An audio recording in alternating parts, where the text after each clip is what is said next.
Sepertinya saya harus menjadi psikolog supaya saya bisa memahami diri saya dan memberikan pemahaman kepada banyak orang. Mudah-mudahan ini ilmu yang bermanfaat. Gimana sih Kak membangkitkan rasa kepercayaan diri pada akhirnya dia mampu membuat personal branding yang luar biasa? Kalau orang yang selalu tumbuh dalam larangan, dia tidak boleh apa-apa baru mau begini, jangan. Padahal yang bilang jangan belum tahu maksudnya dia memindahkan ini untuk apa. Ya kan? Nah, sehingga dia akan tumbuh menjadi orang yang tidak percaya diri.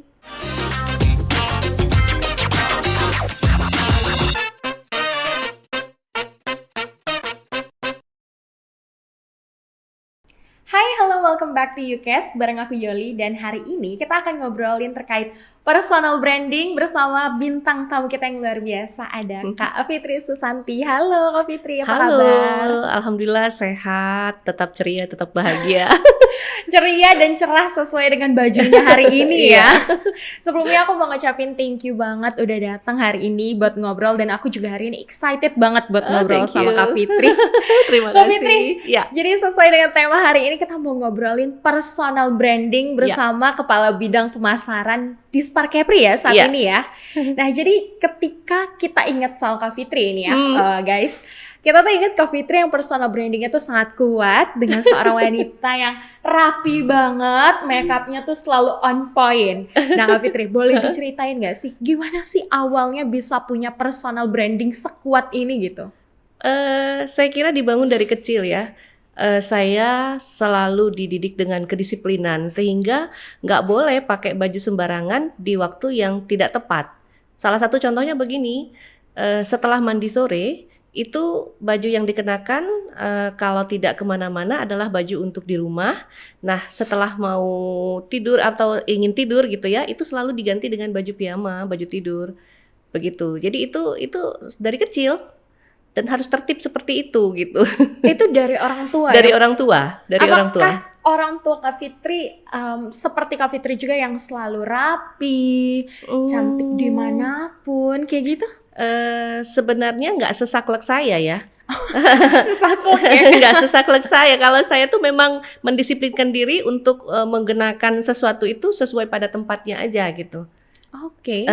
Sehingga itu jadi nggak menyalah ya kalau orang Melayu bilang gitu. Jadi berawal memang dari kecil mendisiplinkan diri seperti itu. Tapi gitu. kan pada akhirnya ternyata disiplin Kak Fitri terhadap diri sendiri yang selalu tampil rapi, cantik, anggun ya, kita bisa menyatakan anggun ya. Dari cara berbicara juga luar biasa, dan kita tahu Kak Fitri ini sosok yang cerdas, luar biasa. Terima Nah, kasih. seberapa penting sih sebenarnya personal branding itu? Itu hal yang pertama dilihat orang. Walaupun bukan hal yang utama, tapi hal yang pertama dilihat orang, membangun citra diri kita, menonjolkan siapa kita sebenarnya. Tapi Kak Fitri, menurutku ya, kayaknya kalau di zaman sekarang yang media sosial juga udah heboh banget, personal branding itu lumayan menjadi salah satu ciri khas. Personal branding memang ciri khas ya. Iya. Tapi untuk membangun itu kan di zaman Kak Fitri dulu yang seheboh media sosial sekarang berbeda ya. Iya. Itu gimana? Seperti ini. Kalau teman-teman kenal saya dari saya kecil, itu pasti bilangnya ya saya konsisten. Konsisten dengan penampilan saya yang mungkin setengah orang mengatakan norak gitu ya. Ada yang bilang terlalu menor barangkali, atau terlalu terlalu bergaya barangkali begitu ya. Tapi saya ingin menjadi diri saya sendiri, dan kalau saya diminta untuk merubah penampilan saya dengan cara yang lain, rasanya saya akan kehilangan jati diri. Jadi memang sudah menjadi jati diri. Iya. Berawal dari disiplin orang tua mendidik Kak Fitri. Iya. Nah, sampai akhirnya sekarang juga yang kita tahu Kak Fitri ini adalah juri di banyak lomba pageant ya. Dan yang membahas pun terkait citra diri. Nah, pada saat Kak Fitri menyampaikan materi itu, karena kita bukan bagian dari itu ya, jadi kita pengen tahu pada saat membagikan ilmu terkait citra diri, personal branding, dan lain-lain, apa sih yang Kak Fitri sampaikan ke audiens pada saat itu? Jadilah dirimu sendiri dengan versi terbaik yang kamu bisa. Oh, itu? Iya. Jadi jangan berusaha menjadi diri orang lain, karena orang lain ya milik orang lain. Jadi kalau saya berusaha menjadi Kak Yoli begitu, terus yang menjadi diri saya siapa? Kak, tapi kan bicara soal personal branding atau membangun citra diri, gak banyak loh orang yang tahu bahwa aku gitu kan mau membangun personal brandingku seperti ini. Karena personal branding itu kan banyak ya, Kak. Iya. Nah, Kita itu mulai dari gimana? value diri. Value diri. Jadi biasanya saya akan menggali dulu ke para calon pageant gitu ya. Apa sih yang menjadi value diri masing-masing personal gitu. Nah, kemudian kalau mereka belum bisa menemukan, kita bantu gali seperti apa gitu. Kita kasih stimulus supaya dia yang menemukan dirinya sendiri. Kita hanya mengguidance saja ketika dia sudah tahu, aku ingin ini, aku adalah ini, ayo sama-sama kita wujudkan dengan langkah-langkahnya. Tentu Seperti itu. harus konsisten ya. Harus konsisten. Nah, jadi kalau di dalam agama Islam itu kan innama a'malu binniyat, segala sesuatu tergantung pada niat kita. Jadi kita membentuk personal branding itu untuk apa dulu niatnya? Ya kan? Nah, kemudian harus istiqomah ketika kita sudah memutuskan untuk ini dan harus seperti ini. Gitu. Tapi kan namanya personal branding ini kan butuh konsisten. Terus juga harus mempertahankan. Apalagi nggak mudah pada saat mungkin Kak Fitri masih kecil, mungkin tidak dengan kesibukan yang saat ini. Iya. Tapi kan hari ini dengan kesibukan yang super hektik sebagai kabit juga, itu gimana membagi waktunya dengan harus mengurus diri sendiri gitu? Karena mungkin ini sudah terbentuk dari kecil ya, balik lagi. Jadi memang pola asuh itu membentuk siapa kita di kemudian hari. Gitu ya. Jadi kalau hari ini dengan kesibukan yang ini, mungkin orang mikir itu berapa jam ya make upnya? Itu Gimana tuh? itu berapa jam make upnya? Jadi kalau teman-teman yang sering bepergian dengan saya, satu kamar dengan saya, mereka akan terkejut-kejut gitu. Betapa saya lebih cepat dari mereka. Bangun jam berapa kalau setiap Bangun pagi? normal saja seperti layaknya orang muslim ya, bangun ketika subuh hari gitu ya. Ya kalau memang ada kegiatan yang lebih pagi, bangunnya harus lebih pagi, begitu saja, tidak ada yang lain-lain. Untuk makeup dan Untuk juga makeup bersiap biasa-biasa hijab saja. serapi ini biasanya ngabisin waktu berapa lama? Paling lama setengah jam, Paling lama setengah jam. paling lama itu. Karena kebiasaan kali ya? Iya, Oh, wow. Jadi kalau misalnya dia ngomong untuk makeup seorang Fitri butuh waktu lama, enggak benar. enggak. Boleh sekamar dengan saya dan hasilnya akan sama, konsisten. Serius? Iya. Tapi kan sebenarnya kalau dari Kak Fitri sendiri manfaat personal branding yang Kak Fitri rasain tuh apa? Banyak peluang yang kita dapat. Banyak peluang. Banyak peluang yang kita dapat karena begitu kuatnya orang melihat citra diri kita ya, kepribadian kita seperti apa, sehingga banyak hal yang bisa kita lakukan dengan konsistensi yang kita punya gitu. Jadi orang semakin tertarik dan berminat lah ya untuk meng-hire kita untuk kegiatan apa saja begitu. Salah satu contohnya ya sampai hari ini saya masih dipercaya untuk beberapa pemilihan duta-duta begitu ya, untuk menjadi pemateri, untuk menjadi dewan juri, kira-kira seperti itu. Kalau jadi dewan juri, kalau dari Kak Fitri sendiri jadi juri yang apa tuh? Bagian apa? Menilai apa? Kepribadian ya. Kepribadian. Iya. Berarti paham juga terkait kepribadian seseorang. Kebetulan saya punya basic ilmu di psikologi. Oh gitu. Iya. Jadi dulu S1-nya psikologi. S1-nya saya di Psikologi Universitas Gadjah Mada, Yogyakarta. Wow, ceritain dong pada zaman kuliah dulu Kak Fitri itu seperti apa sih? Sudah seperti ini. Apa yang berbeda gitu loh? Yang berbeda ketika kuliah memang namanya anak dari daerah begitu ya, datang ke kota yang lebih besar, kemudian bertemu dengan orang dari seluruh Indonesia gitu. Rasanya sih memang ada 3 bulan pertama itu saya kena psikosomatis loh. Apa itu Psikosomatis. Psikosomatis. Psikosomatis itu yang ada rasa setiap hari atau setiap pagi itu saya kayaknya sakit perut, kayak yang kemudian pusing, keluar keringat dingin, kemudian ada rasa takut ke kampus. Kenapa? Gitu. Karena menurut saya gitu ya, walaupun saya sudah seperti ini di kampung saya gitu, ternyata di luar sana kita harus lebih lagi gitu ya, karena banyak orang yang lebih dari kita. Jadi pada saat itu memang ya psikosomatis saya 3 bulan pertama jadi mahasiswa itu. Psikosomatis itu kayak rasa khawatir gitu ya? Kayak stres tiba-tiba gitu ya. Stres tiba-tiba. Tapi Iya. memilih psikologi itu kenapa? Memilih psikologi itu karena ingin memahami diri saya sendiri. Emang pada saat itu kurang paham? Karena di usia itu memang belum paham. Nah, Oke. kemudian ada salah satu yang membuat saya terpantik untuk mengambil psikologi itu karena waktu itu ibu saya ingin saya menjadi dokter.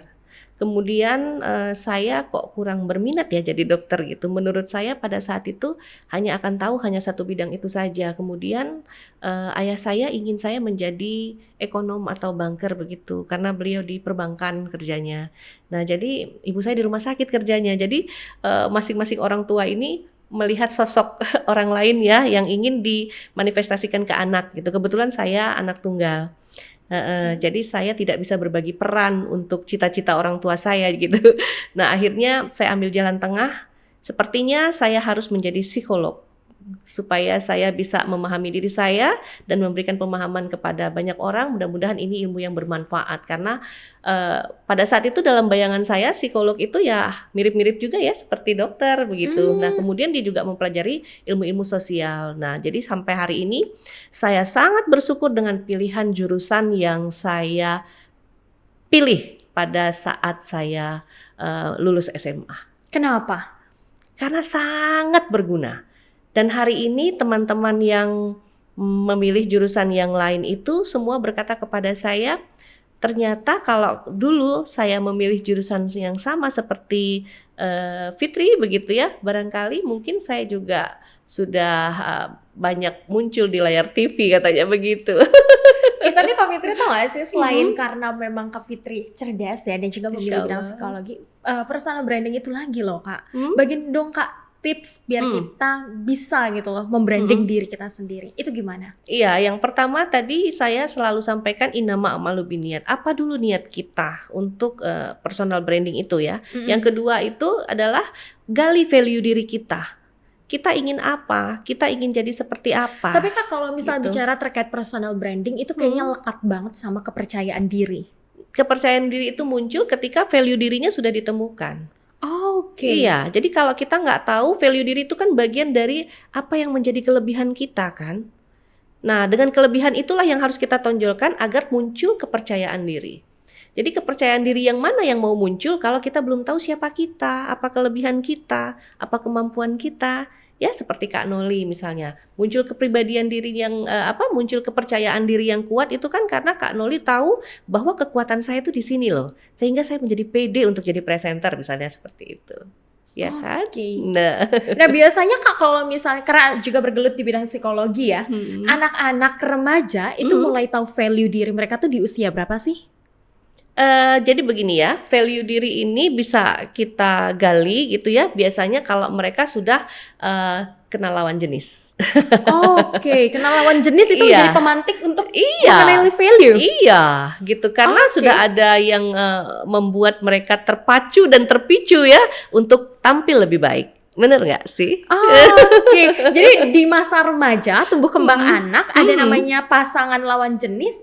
Itu Ketertarikan, sebenarnya- ketertarikan ya. Heeh, Nggak ketertarikan. selamanya buruk ya, tapi Iya. ternyata dengan itu kita bisa tahu value diri. Iya, kan itu alamiah sekali, bukan berarti harus pacaran ya. Benar-benar. Tetapi ketika anak-anak sudah mulai ada rasa ketertarikan dengan lawan jenis, dia sudah mulai menggali value dirinya. Ingin tampil cantik, ingin tampil ganteng, ingin rapi, ingin ini, ingin itu, bener nggak sih? Nah, dari situ tuh baru dia melihat di mana sih kelebihan saya, di mana kekurangan saya, gitu. Nah, kelebihannya itulah yang harus kita terus gali, kita terus tonjolkan.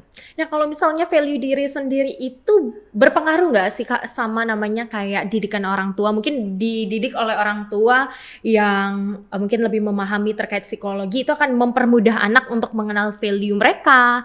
Atau mungkin dididik orang tua seperti ini akan menyulitkan anak untuk mengenal value mereka gitu. Berpengaruh nggak?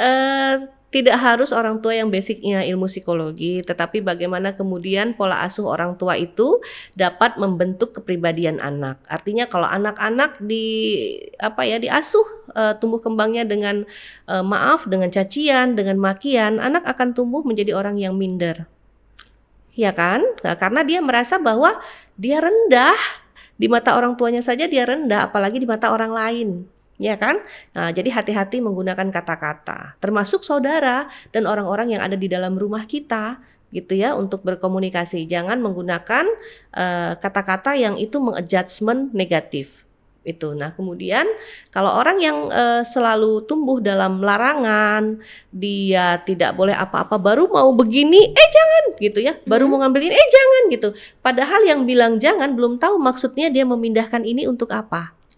Ya kan? Nah, sehingga dia akan tumbuh menjadi orang yang tidak percaya diri. Jadi Dia memang ragu untuk melangkah gitu. Nah, jadi memang pola asuh itu menjadi salah satu hal yang menjadi penting dalam proses tumbuh kembang seseorang.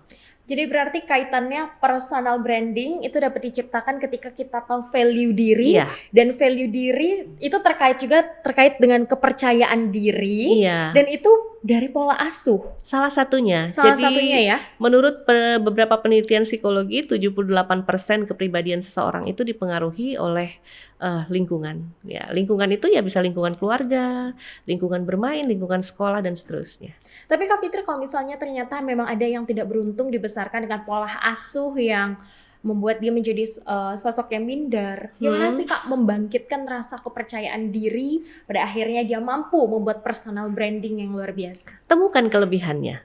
Temukan kelebihan. Kelebihannya. Ya, jadi kalau kita sudah bisa menemukan kelebihan kita, minimalisir dan tekan sekecil mungkin itu yang namanya kelemahan. Ya, jadi kalau dan harus bangkit dimulai gitu. Jadi kalau kita tidak memulai dan tidak menemukan apa kelebihan diri, kadang-kadang kan orang malu untuk mengatakan kelebihan dirinya, justru malah senang menonjolkan kelemahan dirinya. Contoh ya, misalnya dipuji gitu. Aduh, kamu pasti jadi juara deh Yoli, misalnya gitu. Kamu kan keren, gini. Kalau lomba presenter pasti kamu yang juara ini. Enggak lah, aku kan nggak bisa. Aku kan baru ini. Nah, kata aku tidak bisa itu selalu dibesarkan, benar nggak? Karena apa? Kita tidak terbiasa hidup di lingkungan yang memuji. Sehingga ketika ada pujian, itu menjadi tabu, benar nggak? Menjadi tabu kan? Dan juga Iya. Kak, selain tabu ya, kalau misalnya ngerasa oh terima kasih, kita khawatirnya si orang yang muji ini nggak beneran muji sebenarnya. Karena itu yang selalu ada dalam pikiran negatif kita. Itu kan persepsi yang kita bentuk sebenarnya. Kita tidak usah peduli apakah pujian itu tulus atau tidak tulus. Ketika dia sudah mengucapkan, itu bagian dari doa yang akan mengafirmasi positif diri kita. Seperti itu gitu. Jadi jangan pikirkan ucapan negatif orang lain, tetapi yang menjadi ucapan positifnya itulah pemantik dan afirmasi positif untuk energi yang ada di kita. Jadi kalau ada teori The Secret dalam ilmu psikologi itu biarkan alam bekerja seperti apa yang kita inginkan, apa yang kita pikirkan, apa yang kita katakan. Gitu. Jadi kalau yang kita katakan negatif, yang kita pikirkan negatif, itu alam akan bekerja untuk menegatifkan itu, untuk mewujudkan apa yang kita pikirkan. Nah, jadi seperti itu. Jadi banyak hal dalam hidup saya yang terjadi hari ini the real story. Saya punya satu kisah begini. Ini selalu saya ceritakan kepada calon-calon pageant gitu ya. Ketika usia saya 5 tahun, itu saya ingat sekali, saya masih makan itu berserakan di mana-mana ya, bertaburan lah gitu, nasinya nggak rapi dan sebagainya. Terus ayah saya bilang begini, kalau makannya lebih rapi, ini suatu saat akan bisa makan satu meja dengan presiden. Itu anak usia 5 tahun. Saya masih ingat sekali itu. Nah kemudian saya tanya kembali, betul ya Pak, kalau seandainya saya makan lebih baik, saya konsisten dengan itu bahasanya nggak konsisten ya, waktu itu masih kecil. Tapi saya jalani itu dengan konsisten. Dan benar, ketika usia saya 16 tahun gitu ya, saya dapat kesempatan makan satu meja dengan Presiden Soeharto.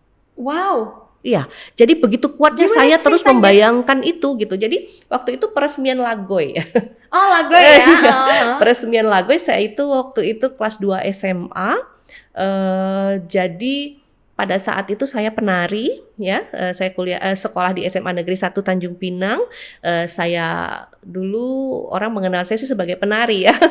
Nah, kemudian kita masih kabupaten pada saat itu. Nah, saya diminta untuk mengalungkan bunga kepada Presiden Soeharto ketika penyambutan Presiden Soeharto datang ke Lagoy pada saat itu untuk meresmikan bersama Perdana Menteri Singapura Goh Chok Tong, dan saya masih ingat Menteri Pariwisatanya pada saat itu adalah Bapak Job Ave. Oh, oke. Iya. Nah, saya terpilih untuk di screening seterusnya mengalungkan itu. Nah, tiba-tiba singkat cerita begitu datanglah Pas Pampres mengunjungi tempat kami rehat begitu. Iya. Menanyakan siapa tadi yang mengalungkan bunga ke Bapak Presiden. Guru saya langsung takut ya, pembina saya waktu itu takut sekali. Apakah saya melakukan kesalahan? Anak kami kenapa Pak gitu? Yang mana orangnya? Oke. Iya, saya langsung berdiri waktu itu. Saya harus bertanggung jawab apapun yang terjadi gitu ya. Pada saat itu saya sudah diajarkan untuk seperti itu. Dek, adik diminta oleh Ibu Tutut pada saat itu ya, masih menteri, anaknya Pak Soeharto nih ceritanya, untuk makan bersama satu meja dengan Bapak Presiden. Wow. Saya kaget loh. Unbelievable. Sulit dipercaya ya. Iya, benar. Saya juga pikir, oh ini yang Pernah dikatakan. ayah saya janjikan dalam kata-katanya, dan mungkin itu juga bagian doanya beliau gitu ya. Dan itu selalu saya afirmasi terus, selalu saya bayangkan terus bagaimana saya bisa makan satu meja dengan Bapak Presiden Soeharto, dan itu terwujud di usia saya 16 tahun dari usia saya 5 tahun. Itu proses yang tidak sebentar. Nah, saya ingin bilang banyak hal dalam hidup saya ini terjadi dari pikiran saya. Dulu saya ingin, ketika saya masih kecil tuh ya, saya kalau ngeliat orang main drum band, saya selalu membayangkan saya jadi mayoret. 6 tahun saya jadi mayoret di SMP Negeri 6 3 tahun, di SMA Negeri 1 3 tahun, dan saya mayoret terbaik se-Kabupaten Kepulauan Riau di tahun 1997. Gitu.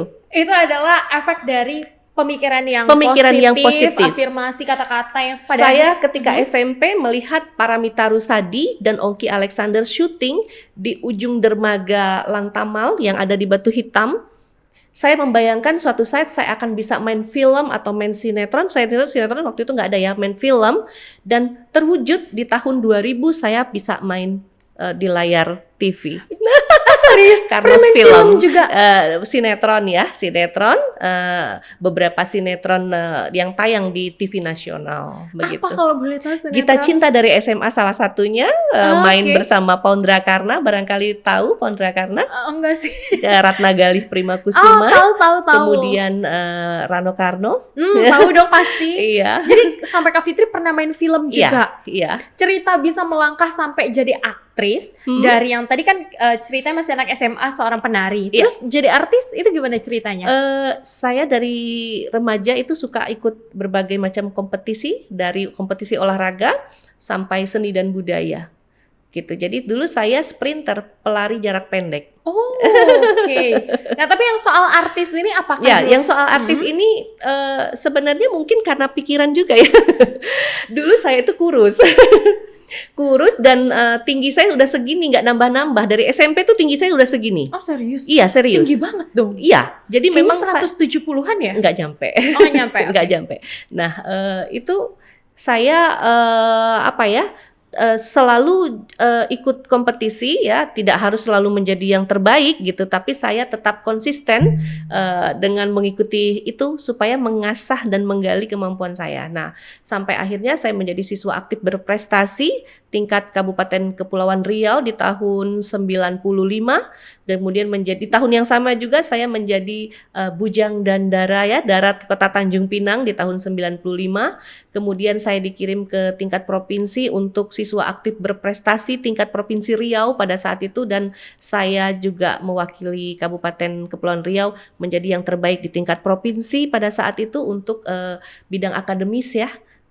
Kemudian saya ikut lomba karya tulis, saya ikut lomba debat, ikut lomba berpidato, dan di usia SMP saya sudah menjadi penyiar radio Karastina Radio. Oh, serius dulu jadi juga penyiar radio? Iya. Di usia 13 tahun saya sudah jadi penyiar Karastina Radio di Jalan Pemuda. Oh iya, serius? Iya. Nah, hal-hal kayak gitu tuh taunya misalnya gini, oh ternyata Fitri juga jago nih, bisa nih mungkin public speakingnya juga bagus. Itu gimana? Mama yang sadar atau Kak Fitri ini? Mama tuh bukan orang yang mengarahkan ke talent ya, tetapi lebih ke disiplin aja. gitu. Disiplin. Kalau untuk jadi apa, kamu ngapain itu terserah. Nah, jadi yang menemukan talent saya yang pertama kali itu menurut saya ini adalah almarhum Tusiran Suseno. Mungkin banyak pemirsa yang kenal barangkali ya, Tusiran Suseno itu adalah salah seorang penyiar di RRI ya, pegawai RRI Radio Republik Indonesia Tanjung Pinang. Itu di usia saya TK itu sekitar 4 tahun lebih sampai 5 tahun lah ya. Itu saya sering sekali main ke RRI yang posisinya sekarang di Sadap itu ya. Dulu RRI bukan di sana. bukan di di tahun Medan ya? 80-an ya, tahun 85-an itu ya. Di tahun 85-an. Nah, kebetulan Tusiran Suseno ini almarhum adalah teman ibu saya. Nah, kemudian saya sering main di RRI dan beliau ini melihat potensi atau melihat bakat lah ya, kira-kira seperti itu. Dan pada saat itu saya diminta untuk jadi penyiar cilik gitu ya. Kemudian ngisi-ngisi acara di RRI, kemudian saya diajarkan menulis. Ini poin penting yang menjadi hidup saya kira diwarnai dengan poin penting ini adalah menulis. Kenapa? Gitu. Kenapa penting sekali menulis Penting itu? sekali karena ini salah satu yang membentuk kepribadian saya. Sampai hari ini saya mungkin bisa tampil seperti ini, itu salah satunya dengan pemantik menulis gitu. Jadi kata almarhum gitu ya, menulis adalah bagian dari mengukir siapa kita. Ya, mengukir siapa kita itu buat saya pada di usia itu kan nggak ngerti saya apa sih maksudnya. Iya, apa sih maksudnya mengukir diri itu gitu? apa ya? Saya nggak ngerti. Tapi pada saat itu saya diminta untuk belajar menuliskan apa saja setiap hari tentang apa yang saya lakukan, apa yang saya rasakan, saya alami, dan saya masih menyimpan buku itu sampai hari ini. Oh, jadi menulis diary sebenarnya? Dulu saya masih kecil nggak ngerti diary. Ya tapi sekarang diary bukan sih? Iya, Okay. Kalau kayak saya meningkat ke SMP, SMA itu saya baru paham diary. Tapi menurut saya itu catatan-catatan kecil yang berserak-serak kemudian saya kumpulkan. Tapi ketika SMP, SMA saya masih simpan diary-diary saya. Emang boleh dibaca. dari efek menulis diary efek itu menulis apa? diary itu saya semakin cerdas sih menurut saya ya. Karena kognitif itu kan salah satu pemantiknya adalah motorik. Nah, ketika kita dapat mengungkapkan perasaan kita melalui tulisan, yang itu akan terus terekam. Jadi dulu saya membaca itu mungkin lebih cepat ya, di usia saya sekitar 5 tahun, 4 tahun saya udah bisa baca. Karena waktu itu ayah saya suka langganan majalah Bobo. Tahu. Majalah Bobo ya, itu Bona gajah kecil berbelalai panjang yang warnanya pink itu. Kemudian setelah saya lancar, saya dilanggananin majalah Ananda. Majalah Ananda, kemudian beranjak lagi Sahabat Pena. Zaman dulu ada majalah Sahabat Pena. Jadi saya berteman dari teman-teman dari seluruh Indonesia melalui pena. Zaman itu, jadi itulah ajang saya mengasah kemampuan menulis sehingga saya dapat mengungkapkan perasaan saya. Dan pada akhirnya tahu hobinya apa, kesukaannya apa. Iya, ketika saya SMP itu ke majalah Gadis. Majalah Gadis bacaannya. Kemudian SMA itu majalah Aneka Yes. Aneka Yes. Nah, setelah saya kuliah, saya sering menulis dan mengirim tulisan-tulisan saya di rubrik-rubrik majalah remaja, bahkan di tabloid Nova, bahkan di koran-koran nasional tulisan saya terbit. Membahas tentang apa? Macam-macam. Contohnya saya lebih konsentrasi kepada bidang perempuan, pendidikan dan anak. Sekali waktu saya bicara juga tentang politik. Jadi ada tulisan saya yang cukup menggelitik pada saat itu yang terbit di koran nasional adalah politik iklan popularitas instan. Membahas tentang politik ya, jadi nggak tentang perempuan, anak dan pendidikan, juga konsen terhadap politik. Iya, karena waktu itu kebetulan saya sempat bergabung di Himpunan Mahasiswa Islam Indonesia HMI, yang itu memang tempat berkancah bidang ilmu apa saja. Salah satunya saya diajarkan bagaimana kemudian kita harus cerdas dalam berpolitik. Wow, luar biasa. Jadi memang kesukaannya banyak ya, nggak fokus di satu hal aja. Tapi kan kayaknya semakin kesini yang kita kenal hari ini adalah Kak Fitri dari Dinas Pariwisata ya. Itu gimana pada akhirnya dari pernah menjadi model juga, aktris, ternyata penyiar, Sekarang malah jadi ASN.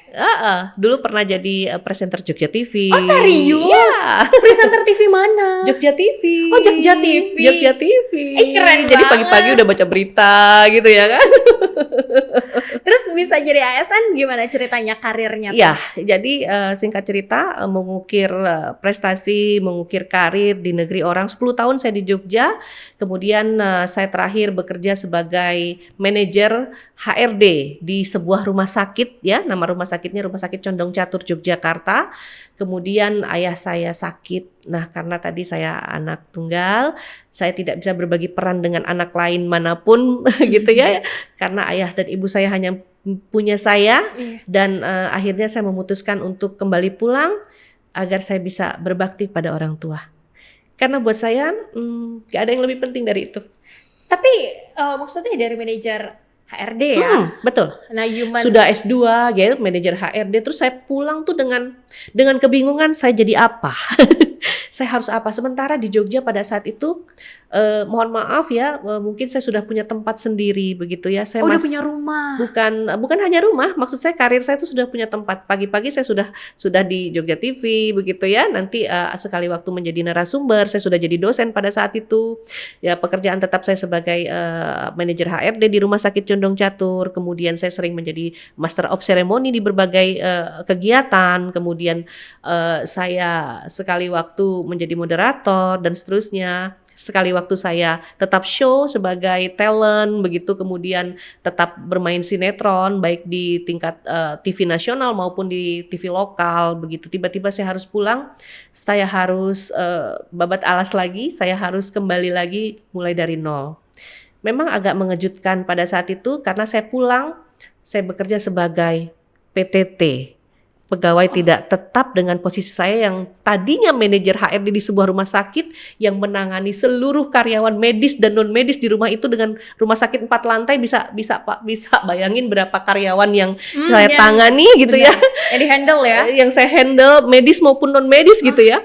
Nah, tiba-tiba saya pulang dengan shock gitu ya. Gitu.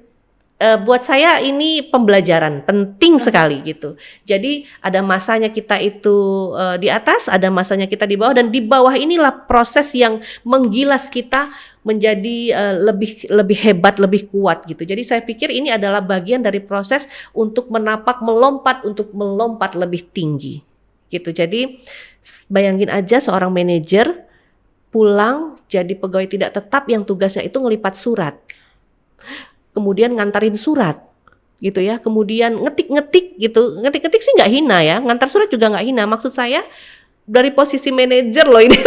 Presenter TV Jogja juga. Presenter TV Jogja juga. Kemudian akhirnya Pak Gubernur pada saat itu Pak Ismet Abdullah panggil saya. Bagaimana kalau Ananda mengajar? Saya mengajar di Umrah pada saat itu di tahun 2008. Jadi dosen apa? Jadi dosen di FKIP, Fakultas Keguruan Ilmu Pendidikan. Okay. Banyak mahasiswa S2-nya saya. apa nih kalau boleh tahu? Magister Management. Oh, manajemen ya. Iya. Okay.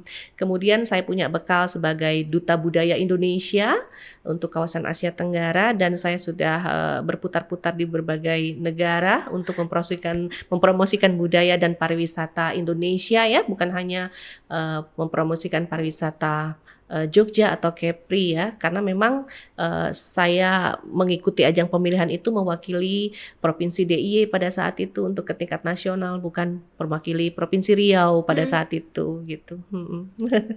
Jadi itu awal mula pada akhirnya pulang ke Tanjung Pinang. Pulang ke Tanjung Pinang karena ada peristiwa ayah sakit ya. Iya. Nah kemudian saya jadi dosen.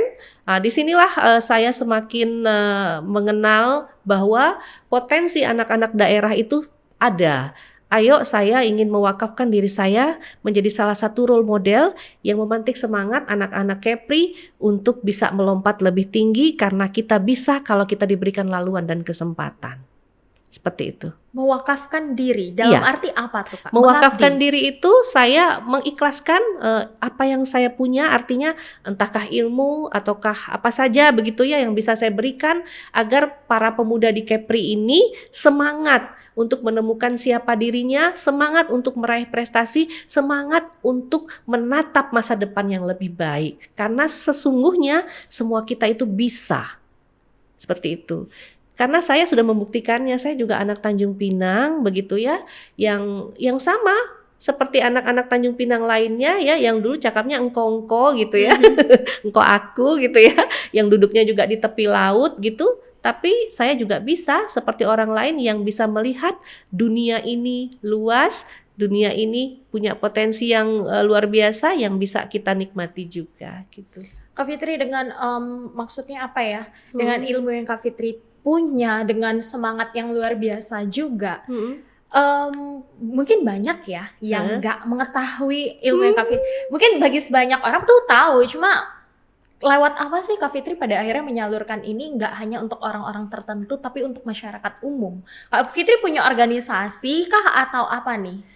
Kalau organisasi saat ini kan saya sebagai Ketua Umum Majelis Wilayah Forhati Kepulauan Riau. Tapi saya itu selalu kalau diminta itu nggak butuh untuk dibayar honornya.